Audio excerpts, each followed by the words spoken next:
민수기 7장 17절까지만 봤습니다만은 끝절 이 89절까지 생략하고 일부만 읽었습니다.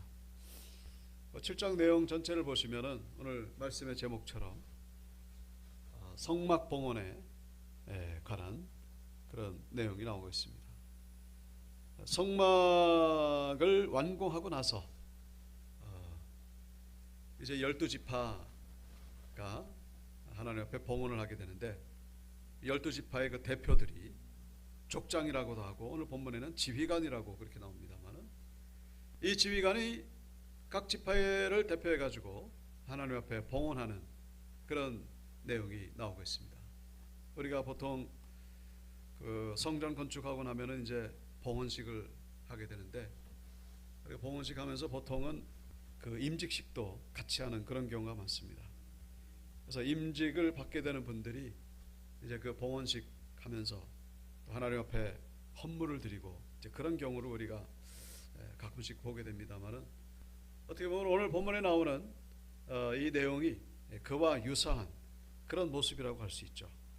성막을 완공하면서 봉헌식 때에 각 지파를 대표해서 이 지휘관들이 하나님 앞에 헌물을 드리는 그런 내용이 나오고 있습니다. 그래서 이 봉헌식의 영적인 의미가 무엇인지를 우리가 함께 살펴보기를 원하는 것이죠. 그래서 그 구체적인 내용을 잠깐만 말씀드리면은 이제 이 지휘관들이 드린 그 봉헌물이 우선은 이제 이 그 각 지파별로 그 지휘관 한 사람당 한 마리의 소 한 마리씩을 드리게 됩니다.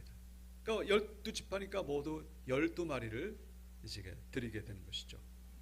그리고 두 지휘관의 한 수레, 두 지휘관이 합쳐가지고 수레 하나를 드리게 됩니다. 그러니까 12지파가 총 드린 수레는 6대가 되는 것이죠. 그래서 12마리의 소와 6대의 수레를 이제 우선 봉헌하게 되는데 그 12마리의 소와 수레 6대는 이제 레위 지파에게 들어가지고 우리가 이제 이 성막은 이동식이지 않습니까? 옮기려 다니는 거예요. 그래야 이제 해체하고 조립하고 해체하고 조립하고 이걸 옮길 때마다 이 12마리의 소와 6대의 수레에 싣고서 이제 이동하게 되는 그 용도로 이제 드려지게 된 것이죠. 자, 그리고 나서 이제 이 각 지파별로 드려지게 된 내용이 이제 또 다른 또 봉헌물이 드려지게 되는데 12절부터 이제 그 83절까지 이제 쭉 각 지파별로 똑같은 내용이 나옵니다. 똑같은 내용이. 아주 똑같은 내용이 12번 나오는 것이죠. 첫 번째 나오는 지파가 12절에 보면은 유다 지파입니다. 유다 지파로부터 시작해 가지고 드려지는 내용이 보면은 이제 금, 은, 세겔로 이제 드리죠. 그리고 또 속죄제물, 화목제물, 번제물, 소제물, 속건제물만 빠졌어요. 네 가지 제물에 대한 어떤 그 송아지나 염소와 양을 그리고 곡식을 드리는 그 내용이 계속 12번 같은 패턴으로 반복적으로 이제 나오게 됩니다. 12절에는 유다 지파, 그리고 18절에는 이사갈 지파, 그리고 24절에는 또 스불론 지파, 그래가지고 12지파가 똑같은 내용이 12번 반복되게 나오는 것을 보게 됩니다. 자, 우리가 이 봉헌식을 통해서 우리가 먼저 묵상할 수 있는 것은, 자, 여기 1절에 보시면은 이 봉헌식을 실제로 드려진 시점이 여기 1절에 보면은 모세가 장막 세우기를 끝내고 그것에 기름을 발라 거룩히 구별하고 또 그 모든 기구와 제단과 모든 기물에 기름을 발라 거룩히 구별한 날에 이 헌물을 드렸다라고 그렇게 기록되고 있습니다. 그러니까 성막이 완공되던 날에 봉헌식이 있었다 그런 얘기죠. 여기 10절에도 보면은 제단에 기름을 바르던 날에 이 지휘관들이 봉헌 예물을 드렸다 이렇게 나오고 있습니다. 그러니까 성막이 완공되던 날에, 그리고 성막이 완공되고 나서 그 다음에 성막에 기름을 바릅니다. 같은 날에 이루어지게 되죠. 그래서 성막이 완공되고 기름을 바르던 바로 그날에 봉헌식이 이루어졌다. 그때가 언제냐? 출애굽기에 나옵니다. 출애굽기 40장에 보면은 둘째 해 첫째 달, 이 둘째 해라고 하는 것은 이제 출애굽한 지 둘째 해, 그러니까 만으로 1년 됐다는 얘기죠. 출애굽해가지고 만 1년, 그리고 첫째 달 그 달 초 하루에 성막을 세우니라. 출애굽한 지 1년 만에 성막이 완공됐다, 그런 얘기예요. 좀 더 세부적으로 말씀드리면은 출애굽한 지 3개월 만에 시내산에 도착합니다. 시내산에서 십계명 받잖아요. 그래서 십계명과 함께 이제 성막에 대한 율법을 받고, 거기서 뚝딱뚝딱 하면서 이제 성막을 만들게 되죠. 그 완공한 날이 언제냐면은 이제 출애굽한 지 만 1년, 그리고 1월 1일 날 성막이 완공되었다. 기름도 또 그때 발라졌다는 거예요. 출애굽기 4장, 40장, 똑같은 40장이죠. 관유 기름을 가져다가 성막과 그 안에 있는 모든 것에 발라 그것과 그 모든 기구를 거룩하게 하라. 그것이 거룩하리라. 성막이 완공되고 성막에 기름이 발라졌던 때가 바로 이 출애굽한 지 1년째인데, 그 내용이 출애굽기 40장에 나옵니다. 자, 근데 오늘 본문 1절에 다시 돌아와 가지고 이 봉헌식이 언제 이루어졌다는 얘기예요? 성막이 완공되던 그날에, 그리고 성막에 기름이 발라졌던 그날에 봉헌식이 이루어졌다. 그 무슨 내용입니까? 이걸 다시 말씀드리면, 오늘 본문 내용은 여기 있어야 될 게 아니라 어디 나와야 되는 내용이란 얘기예요? 출애굽기 40장에 나와야 되는 내용이다라는 것을 알 수가 있죠.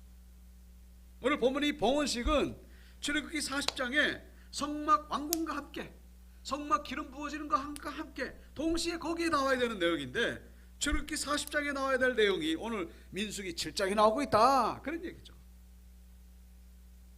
이해가 되시죠? 그 왜 그러냐 하는 것이죠.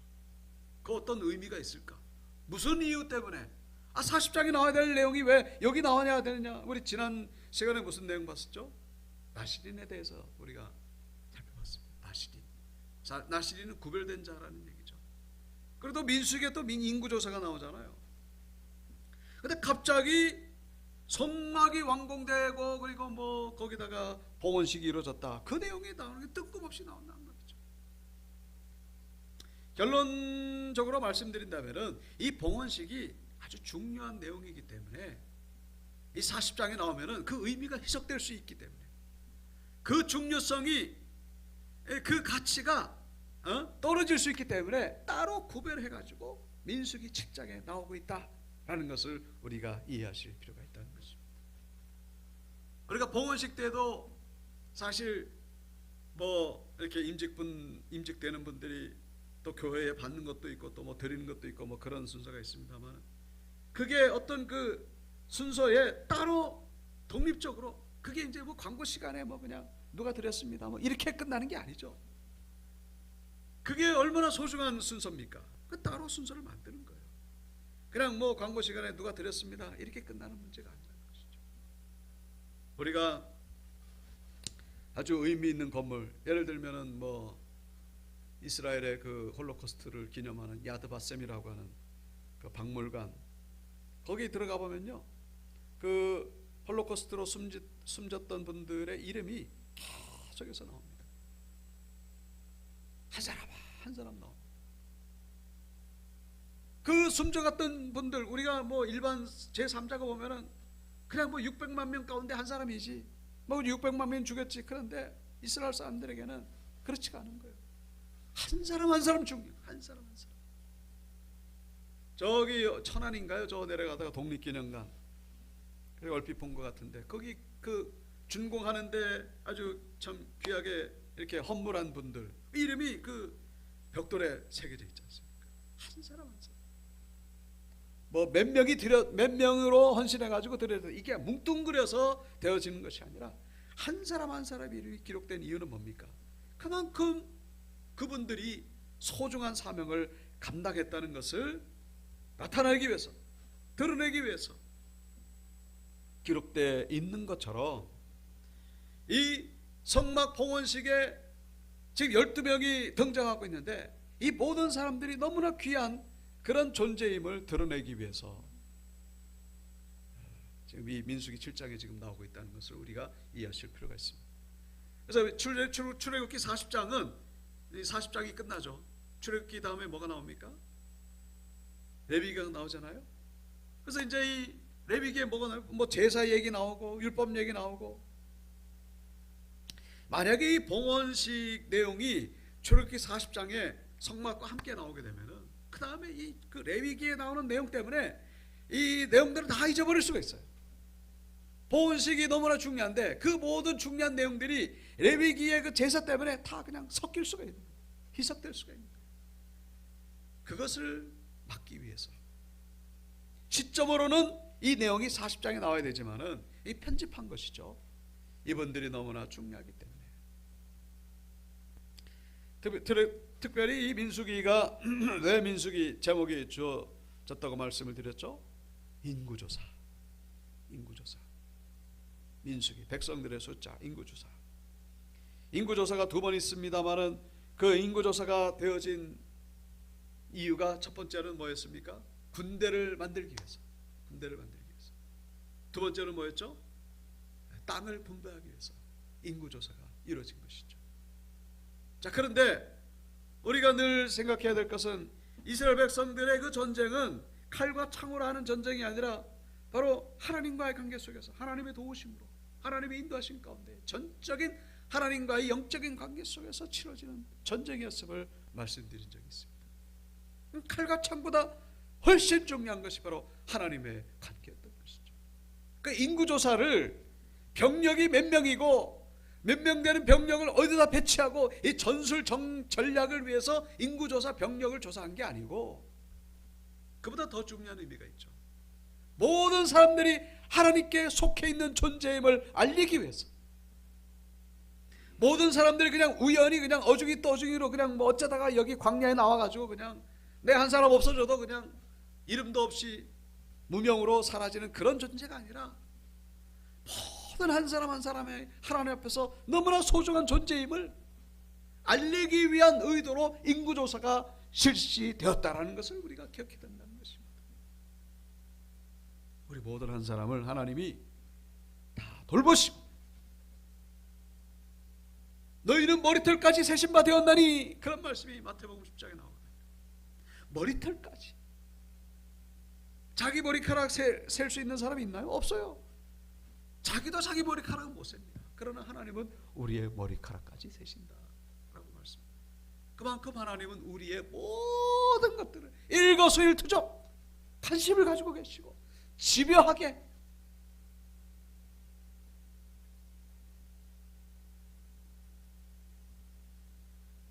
그거 따라다니는 사람을 뭐라 그러죠? 따라다니는 사람을 뭐 사회적으로 뭐 쓰는 말 있지 않습니까? 예. 어쨌거나 하나님은 우리를 그렇게 집요하게 따라다니십니다. 스토커. 하나님은 스토커 같이 끈질기게 하나님은 우리를 따라다니신다는 것이죠. 집요하게 우리를 따라다니십니다. 요나 보십시오. 요나 뱀이 차게 들어가면 모를 거라고 생각했는데 하나님 거기까지 따라오십니다. 모를 줄 알았는데 하나님은 우리를 끝까지 추적하시. 한 사람이라도 놓지 않겠다. 몇 명이야? 몇 명? 인구조사가 인원 파악하잖아. 인원 파악. 왜요? 한 사람에도 잃어버리면 안 되기 때문에. 우리가 하나님 앞에 속해 있음을 기억하고 또 하나님 우리를 인도하시고 하나님 우리를 돌보신다는 그 믿음을 가질 때에 우리는 영적 전쟁에서 승리하게 된다는 사실입니다. 오늘 이 서두에는 말씀드렸습니다만 12절부터 83절까지 이 똑같은 패턴으로 반복되게 나와요. 이게 참 읽는 사람으로 하여금 지루하게 만드는 그런 내용이죠. 그래서 우리도 17절까지만 읽었죠. 이걸 끝자까지 읽으면요, 이거 뭐하러 읽어? 이거 똑같은 내용인데 한 글자 하나도 틀리지 않고 똑같아요. 보십시오. 거기 뭐 바친 내용이라든가 뭐 이름만 바뀌었을 뿐이지, 지파 내용 이름만, 둘째 날 첫째 날 요것만 바뀌었을 뿐이지 내용은 100% 똑같습니다. 이거를 참 지면 낭비고 시간 낭비고 에너지 낭비고 이걸 왜 이렇게 했을까? 같은 맥락에서 우리가 해석해야 된다는 것이죠.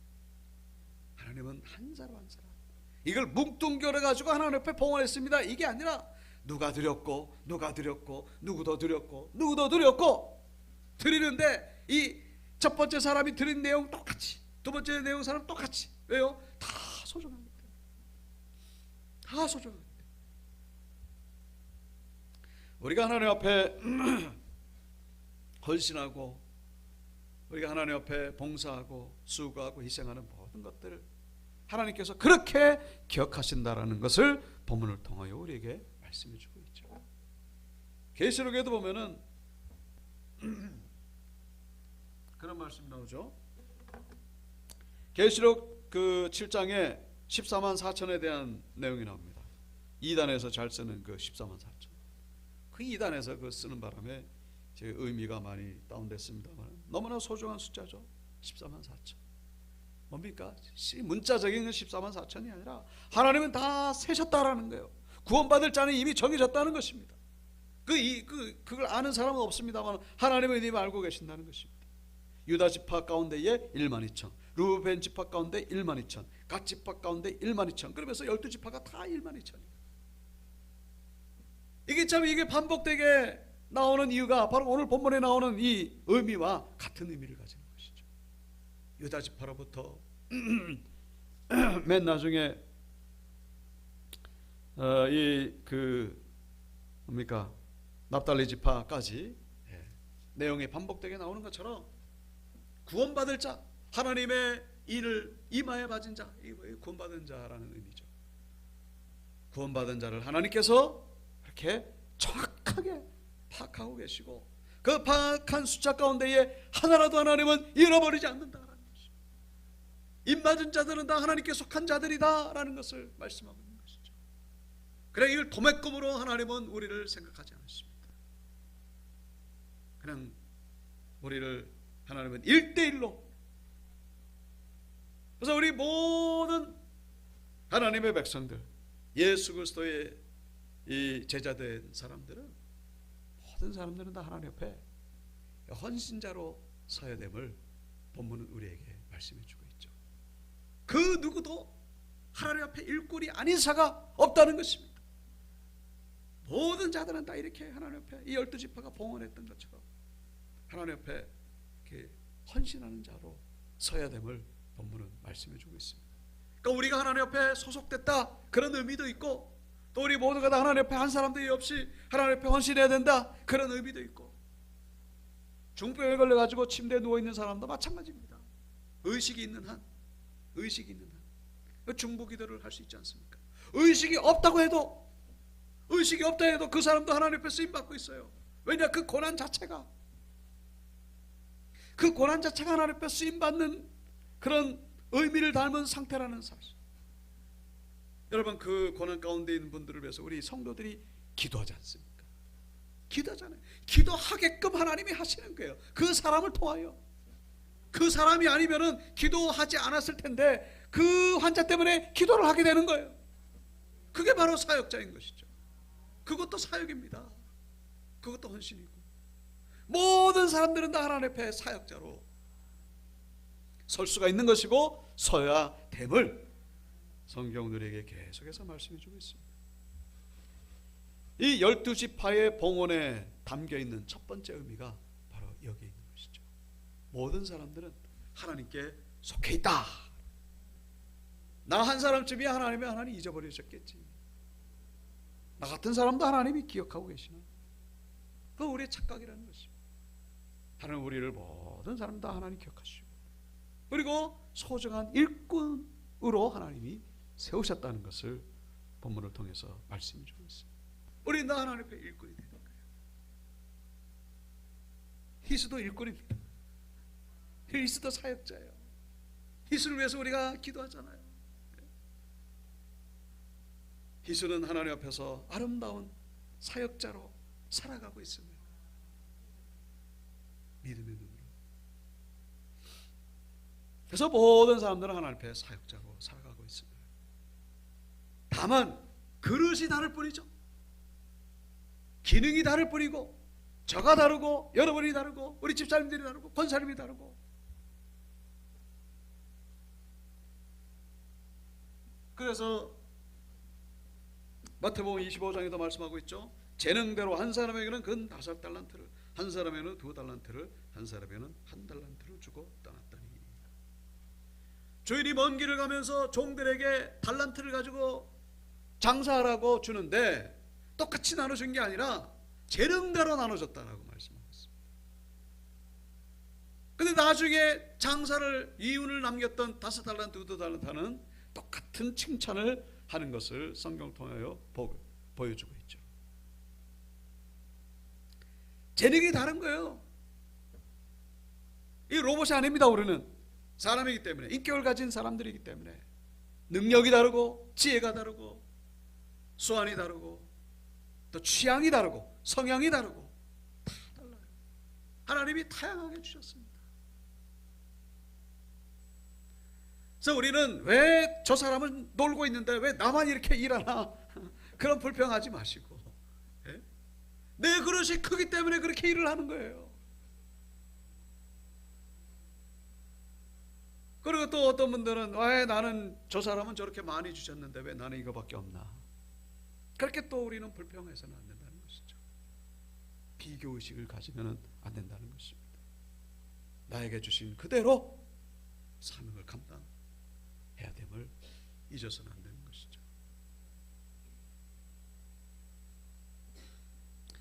여기 그 5절에 보시면요,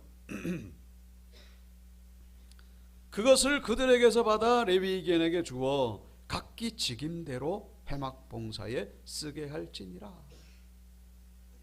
서두에 말씀드린 대로 소 12마리, 수레 6개, 이거를 누구에게 줬다고요? 레위기인에게 줘가지고 회막 봉사에 쓰게 하도록 했는데 직임대로 줬다. 그래가지고 6절에 모세가 수레와 소를 받아 레위인에게 줬는데, 여러분 레위인이 그 세 족속으로 나눠지게 되죠. 예. 우리 지난 시간에 살펴봤는데 이제 게르손, 고핫, 무라리, 게르손, 고핫, 무라리. 그래가지고 이 무라리 자손들에게는 몇 마리 줍니까? 소 8마리를 주고 수레 넷을 줍니다. 그리고 9절에 고핫 자손, 그 무라리 전에 7절에 게르손 자손들에게는 몇 마리 줍니까? 소를 4마리를 줍니다. 그 4마리, 8마리 다 주면은 이제 고핫 자손에게는 줄 게 없죠. 뭐 수레도 다 주고, 수레도 다 주고. 9절에 고핫 자손에게는 주지 않았다라고 그렇게 기록하고 있습니다. 왜 그랬습니까? 이 고핫 자손들이 성물을 나를 때는요, 이게 수레에다가 담아서 옮기는 게 아니라 어깨에다 메고 옮기는 거예요. 그러니까 수레가 필요가 없죠. 소가 필요 없습니다. 이 어깨에 메고 가야 될 이 법궤를 수레에다가 싣고 갔다가 사람이 죽었잖아요. 그거 누가 죽었습니까? 혹시 기억나시나요? 아이고야 그러면서, 응? 네. 다윗이 그 옮기다가 어깨에 메고 옮겨야 될 그 법궤를 수레에다 싣고 옮기다가 웃사라고 하는 사람이 그 자리에서 즉사하게 됩니다. 이거는 아주 그냥 철칙이죠. 그래서 고핫 자손에게 안 줬어요.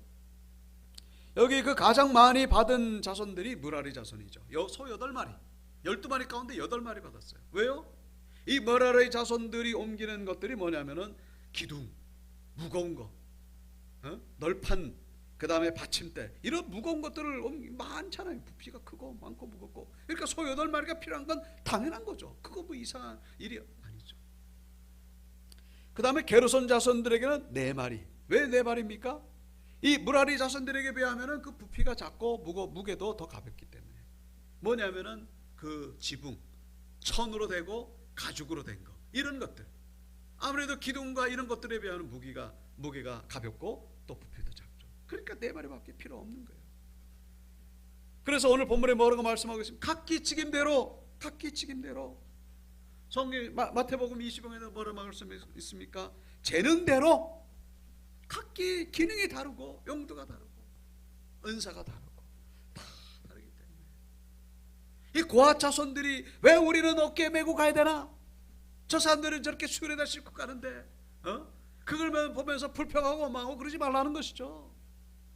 고아 자손들이 메고 가는 게 뭡니까? 법궤. 얼마나 영광된 것입니까? 사실 따지고 보면 다 장단점이 있는 거예요. 다 수레다 싣고 그래 편하긴 하지만 그러나 이 가치에 있어가지고는 이 고아 자손에게 비할 바가 못 되는 거예요. 어깨 메고 하니까 이거 죽으라고 고생이지만 그 얼마나 또 영광된 겁니까? 맨 앞에 가는 거, 맨 앞에. 하나님이 함께 하시죠. 그런 위로가 있죠. 물론 천국 가면은 다 똑같습니다. 다 똑같아요. 저나 여러분이나 뭐 천국 가면 다 똑같습니다. 중요한 것은 하나님 우리에게 주신 은사대로, 재능대로. 로마서 12장 6절에도 말씀하고 있죠.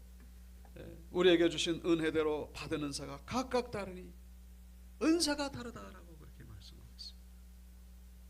중요한 것은 뭡니까? 맡은 자들에게 구할 것은 충성이라고 말씀하죠. 충성. 우리에게 주신 은사가 무엇입니까? 맡겨주신 이 사명 잘 감당함으로 하나님께 영광 돌리시는 저 여러분들 되시기를 주 이름으로 축원드립니다. 자, 오늘 한 가지만 더 묵상할 수 있는 것은요, 여기 그 12절부터 아까 전에 말씀드린 대로 이 지파별로 그 드린 내용이 나오는데 똑같이 나온다 그랬잖아요. 예?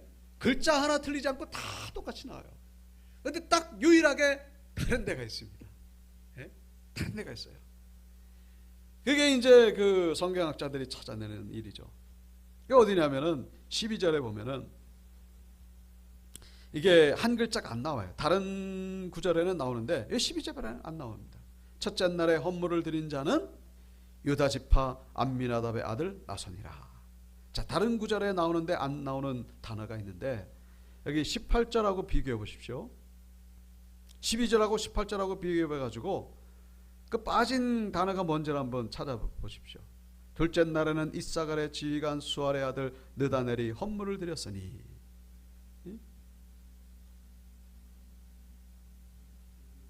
네? 그렇죠. 네, 지휘관. 지휘관이라는. 근데 여기 24절에 보면은 셋째 날에 스불론 자손의 지휘관. 스불론 자손도 지휘관이 나오죠. 여기 30절에도 보면은 넷째 날에 르벤 자손의 지휘관. 36절에 다섯째 날에 시몬 자손의 지휘관. 42절 여섯째 날에 갓 자손의 지휘관. 이 끝까지 다 지휘관이라는 글자가 나와요. 근데 유독 여기 12절에 유다 지파만 이 지휘관이라는 단어가 빠져 있음을 우리가 보게 됩니다. 그 의미가 무엇인가 하는 것이죠. 그 일부러 이게 우연이 아니겠죠. 이게 다른 지파는 다 지휘관 나오는데 왜 유다 지파만? 다 내용이 똑같은데 왜 유다 지파면 그 지휘관을 쏙 뺐을까? 어떤 의도가 있는 것이죠. 어떤 의미를 담았기 때문에 그 목적으로 지휘관이라는 단어가 빠뜨려져 있다는 것을 우리가 기억할 필요가 있습니다. 자, 그래서 여기에 대해서는 뭐 여러 가지 뭐 왈가왈부 의견이 있습니다만은 히브리 학자들이 해석한 내용으로 우리가 볼 때에 자만하지 않도록 하기 위함이다라고 그렇게 해석한 것을 우리가 보게 됩니다. 유다 지파로 하여금 자만하지 않도록 하기 위해서. 지휘관, 머리라는 뜻이거든요. 머리. 그러니까 유다 지파는요 좀 탁월함이 있어요. 무슨 일을 함에 있어 가지고도 탁월함이 있습니다. 서두에 말씀드렸습니다만 오늘 본문의 내용이 사실 어디에 나와야 된다는 얘기예요? 출애굽기 40장에 나와야 된다는 얘기입니다. 그런데 지금 첫째 날에는 이 지파, 둘째 날에는 무슨 지파, 셋째 날에 12지파 쭉 나오는데 이 무슨 어떤 기준으로 이런 순서가 정해졌느냐, 이 차례가 정해진 어떤 기준이 있느냐? 있다라는 것입니다. 있어요. 그 기준이 뭐냐면은 지금 이게 뭡니까? 이게 성막이죠. 성막을 둘러싸 가지고 12지파의 진영 배치도예요. 여기가 이제 동쪽입니다. 오른쪽이. 왼쪽이 서쪽이죠. 밑에가 남쪽이고 위에가 북쪽입니다. 동쪽에 이 그 진을 치는 지파가 유다, 이사갈, 스불론. 그 다음에 르우벤, 시몬, 갓. 여러분 오늘 이 순서를 보면요, 유다, 이사갈, 스불론 이렇게 순서가 되어 있는 것을 보게 됩니다. 보십시오. 저기 12절에 유다 지파죠. 그 다음에 둘째 날 18절에 뭐예요? 이사갈이죠. 그 다음에 셋째 날 24절에 무슨 지파? 스불론 지파죠. 예, 그 다음에 30절에 넷째 날은 뭐예요? 르우벤 지파. 예, 그 다음에 30절에 다섯째 날 시몬 지파, 갓 지파, 에브라임, 므낫세, 베냐민, 단, 아셀, 납달리. 예? 이게 진영 배치도 기준으로 오늘 이 봉헌식 순서가 이루어지고 있는 것을 보게 되는데, 이것은 또한 무슨 순서냐? 행진할 때의 순서입니다. 행진할 때 순서. 그러니까 맨 앞장서는 지파가 바로 유다 지파예요. 맨 앞장서는 유다 지파. 맨 끄트머리 후미에 따라오는 지파가 납달리 지파죠. 그러니까 맨 앞에 나서니까 선봉장으로 서는 겁니다. 이 유다 지파는 좀 탁월함이 있어요. 그러니까 하나님께서 우연히 맨 앞에 세운 게 아니겠죠. 여러분 유다 지파 하면 생각나는 게 뭐가 있습니까? 성경에서 가장 중요한 네? 그렇죠. 메시아가 유다 지파에서 나옵니다. 이거보다 더 중요한 게 어디 있겠습니까? 유다 지파는요, 특별 대우를 받는 것 같아. 천국 가면 똑같겠습니다만은 유다 지파는 구약 시대 때부터 이렇게 맨 앞에 서고, 아주 그 영광이 얼마나 큰지. 그리고 또 사사기는 뭐냐면은 여호수아 다음이 사사기잖아요. 여호수아 그 가나안 정복 전쟁 끝나고 나서 사사기. 그래서 여호수아 때 정복 전쟁이 이루어졌습니다만은 사사기 때 또 정복 전쟁이 이루어져요. 이게 무슨 얘기냐면은 여호수아 때의 정복 전쟁은요, 이 12지파가 한꺼번에 전쟁을 치르는 거예요. 한꺼번에. 이래가지고 이제 가나안 정복 대충 전쟁을 치른 거죠.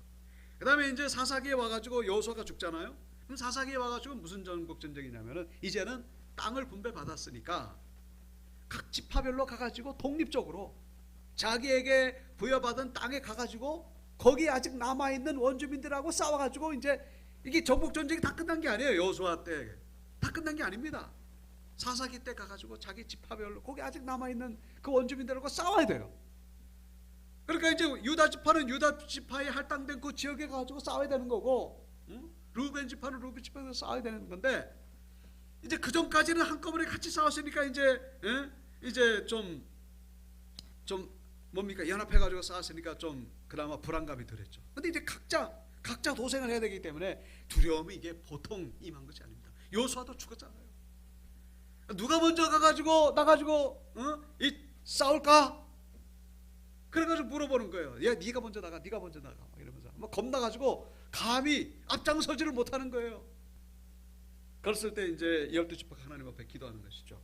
여호수아가 죽었는 이스라엘 자손이 하나님께 여쭈 이르되 우리 가운데 누가 먼저 올라가서 가나안 족속과 싸우리이까? 누가 먼저 총대를 매겠습니까? 에? 나는 싫은데요. 이제 다 속으로 이제 불안해가지고 괜히 첫 번째 타자로 나갔다가 거기서 지게 되면요, 이게 어마어마하거든요. 이 파급 효과가. 저 나가서 지니까 우리도 다 지겠거니 너도 나도 이렇게 미루고 있을 때에 하나님께서 지목한 지파가 누구예요? 바로 유다 지파라는 것이죠.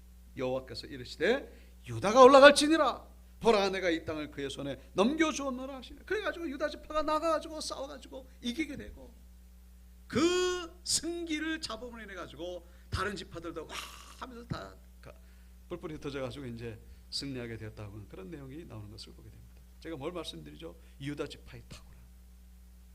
이 탁월함이 계속해서 이어지게 되면은 무슨 위기가 찾아옵니까? 그 자만함이죠. 교만함이죠. 새벽 예배 때 그걸 말씀드렸습니다만은 우리가 이 탑을 세우는 게 참 참 싸울 때는 너무나 힘들고 시간도 오래 걸리는데 무너지는 건요 한순간입니다. 한순간. 계속해서 이 참 스포트라이트를 받다 보면요 이게 자기도 모르게 교만해질 수가 있어요. 오늘 본문에 이 지휘관이라고 하는 이 단어를 빼뜨린 이유가 바로 여기에 있는 것이 아닌가. 아무것도 아니다, 너는 그 평범한 사람이다. 그거를 그런 의미를 담아가지고, 그래서 그 다음부터는 이제 지휘관은 지휘관이니까. 그래서 여기서 우리가 묵상할 수 있는 것이 있죠. 우리가 하나님 앞에 충성하고 헌신하되, 정말 우리가 늘 잊지 말아야 될 것은 뭡니까? 하나님 앞에서 겸손합니다라는 것이죠. 우리가 충성하고 헌신하다 보면요, 이 교만해질 수가 있어요. 우리 온육교 가운데는 그런 분들이 한 사람도 없습니다. 다른 교회 가면은요, 그런 분들을 쉽게 볼 수 있어요. 내가 이 교회를 위해서 얼마나 일을 열심히 했는데, 저기 충청도인가요? 거기 어디 아주 큰 성전을, 그때 당시 동양 최대의 교회를 세웠죠. 근데 그 교회를 세우게 된 것이 어떤 장로님이 전적으로 헌신했기 때문에. 근데 그 봉헌식을